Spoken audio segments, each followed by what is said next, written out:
Studio SML is conceptualized to be a progressive project. It hopes to archive and document the journeys and stories of Singapore designers before they shine and before they die, creating a comprehensive volume of Singapore design history that can be accessed by current and future generations of students, designers, and everyone who loves design and wants to have an understanding of what designers do.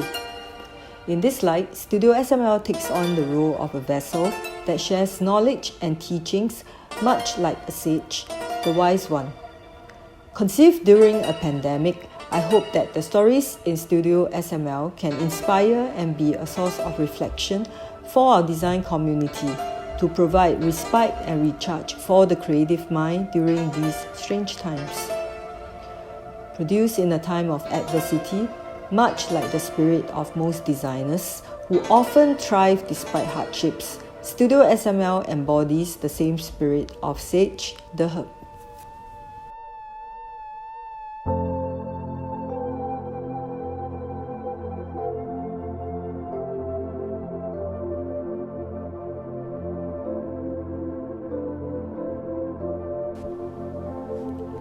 Abstract Creatures is an art installation launching the website studiosml.net.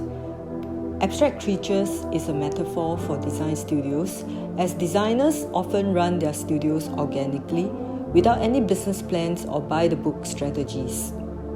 Development of the studio and business is often done intuitively and spontaneously.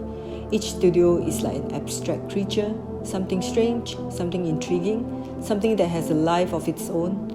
Just like lalang grass, they grow and spread without the need for any external help. What we have here is a flying elephant. It's a little bit inspired by Dumbo, and is a metaphor for Zhang Yongde, who is from Cheng Architects. He's a one-man show, small studio. Why he's a flying elephant is because Yongde, as we know, is a great designer, and his designs are always very majestic, but Yongde as a person is very, very quiet, very gentle, always very humble, but yet his presence is always felt. This was actually the first design that I did that inspired this whole exhibition. When I was thinking of Studio SML as an entity, I was thinking what is common to all design studios. It dawned upon me that through the interviews that we did, every design studio sort of grew organically without a real business plan. So each studio is like an abstract creature. So with that metaphor, I designed this first mythical creature. It doesn't look like anything because it shouldn't. It is actually inspired by this Chinese idiom, 山头六臂, which literally translates as 3 heads, 6 legs. And it is a mythical creature, but it really means a maverick in Chinese. Randy is an old friend, and his very diverse creations are always very, very surprising. To me, he's kind of like a maverick that cannot be described. He's a 三头六臂, which is a 3 head, 6 legs.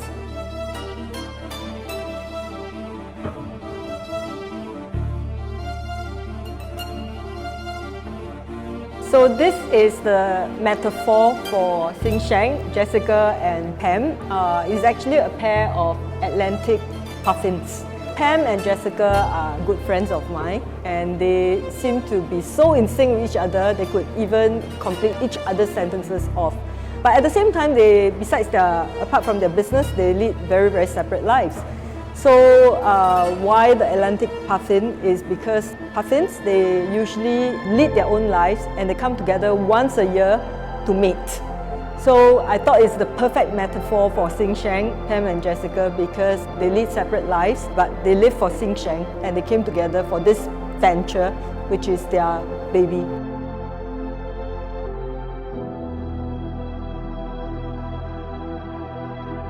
This is Eco-It Architects. The two partners are Kelvin and Boon Yang. They are a large firm of 70 to 80 people.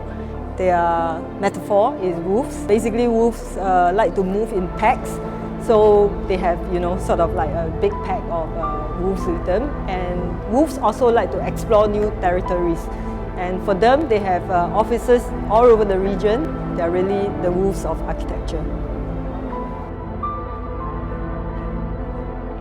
So this cute little one is a metaphor for Gabriel Tan. His metaphor is a cross between a cockroach and a grasshopper.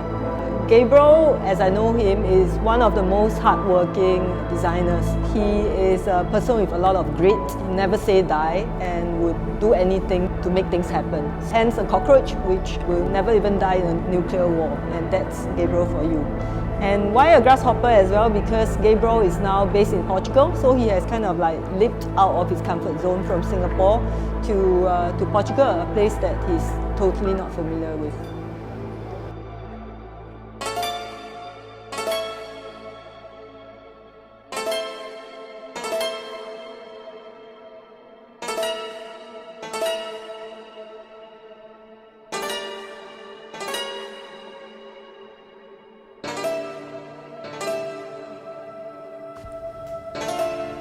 To be a successful designer is not something that happens overnight, and more often than not, the journey is not an easy one. Besides having to go through the same hardships as any startups, you also have to stay inspired and creative amidst running the business. Every day you go to work, every day you are like a creeper scaling the wall, 1 millimeter, 1 centimeter. You hardly notice it, but you're scaling higher very slowly every day. Every day you come back from a tired day of work. You deserve to rest, and if you can just do a little bit of things that make you happy, be it doodling, eating something nice, a walk in the park, learn to appreciate these little moments because this is happiness at its purest and simplest form. The Chinese violet is called 夜来香, and it translates as fragrance by night. A little bit of fragrance by night is what the Chinese violet works so hard for every day. And that, perhaps, is bliss.